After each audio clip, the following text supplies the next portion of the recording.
Au nom du Père, du Fils, du Saint-Esprit. Amen. Seigneur Jésus, tu connais mon inconstance et mon infidélité. Tu sais combien je suis faible. Alors je demande en ton nom que notre Père céleste envoie son Esprit pour que quotidiennement je puisse entreprendre la lecture du catéchisme de l'Église catholique et que mon cœur s'ouvre à la tradition enseignée par ton Église, ma mère. Que je puisse ajuster toutes mes actions et mes œuvres à son enseignement. Mon Jésus, avec confiance j'abandonne la constance et la fidélité de toute la démarche entre tes mains. Que Saint Michel Archange et mon ange gardien protègent et défendent chaque moment quotidien consacré à cette lecture. Maintenant, avec toi et par ta voix, disons: Notre Père, qui es aux cieux, que ton nom soit sanctifié, que ton règne vienne, que ta volonté soit faite sur la terre comme au ciel. Donne-nous aujourd'hui notre pain de ce jour. Pardonne-nous nos offenses comme nous pardonnons aussi à ceux qui nous ont offensés. Et ne nous laisse pas entrer en tentation, mais délivre-nous du mal. Amen. Ensemble, mon Jésus d'amour, saluons notre sainte maman, la Vierge Marie.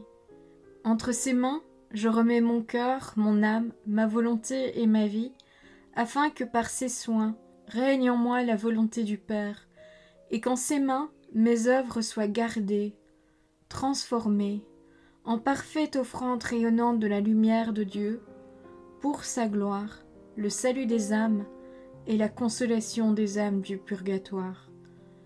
Je te salue Marie, comblée de grâce. Le Seigneur est avec toi, tu es bénie entre toutes les femmes, et Jésus, ton enfant, est béni. Sainte Marie, Mère de Dieu, prie pour nous, pauvres pécheurs, maintenant et à l'heure de notre mort. Amen. Je te salue Marie, comblée de grâce, le Seigneur est avec toi. Tu es bénie entre toutes les femmes, et Jésus, le fruit de tes entrailles, est béni. Sainte Marie, Mère de Dieu, prie pour nous, pauvres pécheurs, maintenant et à l'heure de notre mort. Amen. Je te salue Marie, comblée de grâce, le Seigneur est avec toi, tu es bénie entre toutes les femmes, et Jésus, le fruit de tes entrailles, est béni. Sainte Marie, Mère de Dieu, prie pour nous pauvres pécheurs, maintenant et à l'heure de notre mort. Amen. Ô Saint-Esprit, par l'intercession du cœur immaculé de la Sainte Vierge Marie, et par le cœur chaste de Saint Joseph, donne-moi un cœur doux, humble, pur, miséricordieux et charitable. Rends-moi docile à tes célestes inspirations, et prompte à y répondre. Que mon cœur enflammé de ton amour soit en toutes ses œuvres dans la volonté du Père, œuvrant ainsi sous ton joug léger et joyeux. Père céleste, je fais ces demandes par les mérites, les œuvres et les souffrances de Jésus-Christ, ton Fils bien-aimé. En mon nom, au nom des âmes de ma famille, au nom des âmes de mes proches, au nom des âmes qui se sont recommandées à mes prières, au nom des âmes constituant ta Sainte Église, le pape, les cardinaux, les évêques, les prêtres, les religieux et religieuses, les laïcs, au nom des âmes qui ne te connaissent pas, des âmes des païens, des âmes des hérétiques, des âmes des apostats et des âmes froides. En tout temps, dans les siècles des siècles. Amen.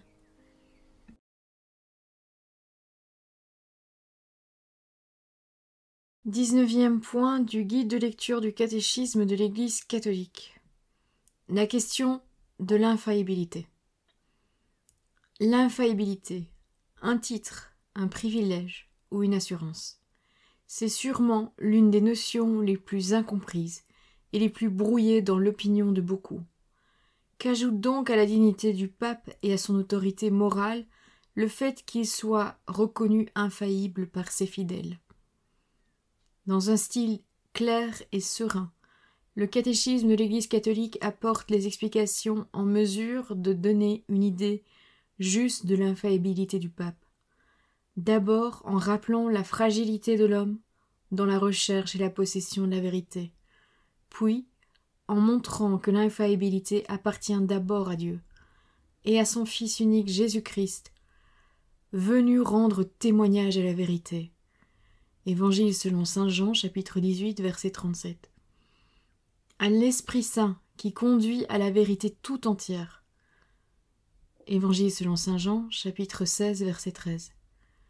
Son infaillibilité, le Christ a voulu la partager à son Église, pour tout ce qui concerne la connaissance des vérités contenues dans la parole de Dieu, qu'elle a mission de transmettre. L'infaillibilité de l'Église vient avant celle du pape. C'est pour le service de la parole que le pape, assisté de l'Esprit Saint, est déclaré infaillible. Encore que l'exercice de son magistère et son expression infaillible soient liés à des conditions que le catéchisme de l'Église catholique ne manque pas de préciser. Dieu est source de vérité. L'homme, en quête de vérité malgré son désir et son ouverture, demeure souvent impuissant et fragile dans le seul déploiement de son intelligence pour connaître ce qui le dépasse. Voir les numéros 33 et 37. Ainsi, l'homme a-t-il besoin d'une révélation pour accéder, selon un texte du Concile Vatican I, à des vérités morales et religieuses qui, de soi, ne sont pas inaccessibles à la raison, mais qui, dans l'état actuel du genre humain, puissent être reconnues de tous sans difficulté, avec une ferme certitude et sans mélange d'erreur. Voir le numéro 38. La perfection infinie qui appartient au mystère de Dieu ne saurait se comprendre sans l'attribut de vérité qui est en son être même. C'est parce que Dieu est véridique qu'il ne peut ni se tromper, ni nous tromper, que le croyant donne foi à sa parole. C'est donc en Dieu qu'il faut considérer la source de toute infaillibilité. Cette infaillibilité divine s'est reflétée dans le Fils. Il est venu dans le monde pour rendre témoignage à la vérité. Voir l'Évangile selon saint Jean, chapitre 18, verset 37. Cette doctrine n'est pas de lui, mais de celui qui l'a envoyé. Voir l'Évangile selon saint Jean, chapitre 7, verset 16. Voir les numéros 217, 241, 427, 2471. L'Esprit Saint, Esprit de vérité, voir l'Évangile selon saint Jean, chapitre 14, verset 17, a reçu mission de conduire les disciples du Christ à la vérité tout entière. Voir l'Évangile selon saint Jean, chapitre 16, verset 13. Il est présent à l'Église, tout particulièrement pour assister les pasteurs dans leur mission de transmission et d'enseignement de la parole. Voir les numéros 91, 2466, 857, 862. L'Église est dotée de l'infaillibilité. L'Église, corps du Christ, dont il est la tête, est infaillible parce que le Christ a voulu lui partager ce qui est moins un privilège qu'une assurance d'infaillibilité dans la transmission de la foi. Voir les numéros 889 et 890. L'Esprit Saint assiste l'Église dans la totalité de ses membres pour que, fidèle à garder le dépôt de la foi, elle soit témoin de son Dieu, qui est et qui veut la vérité. Il assiste les pasteurs, maîtres de la foi, dans l'exercice de la fonction prophétique qui s'identifie à la mission du magistère. Il assiste également les fidèles, pour qu'ils gardent l'intégralité de la foi qu'ils ont reçue en donnant leur adhésion à la parole qui leur a été transmise. Voir les numéros 84, 246, 1558, 94, 875, 91 et 889. Parce que la foi est d'abord connaissance de la vérité du mystère révélé, elle a besoin de s'exprimer dans les mots qui la traduisent. C'est la raison des dogmes définis par le magistère des pasteurs unis au pape. Les dogmes sont les formules de la foi, issues de la tradition de l'Église, mémoire vivante de la révélation divine. Ils sont le gage de l'assistance de l'Esprit Saint et de l'infaillibilité de l'Église. Voir les numéros 40, 89, 77, 88, 78, 890. L'infaillibilité personnelle du pape. au titre de la primauté qu'il exerce dans l'Église.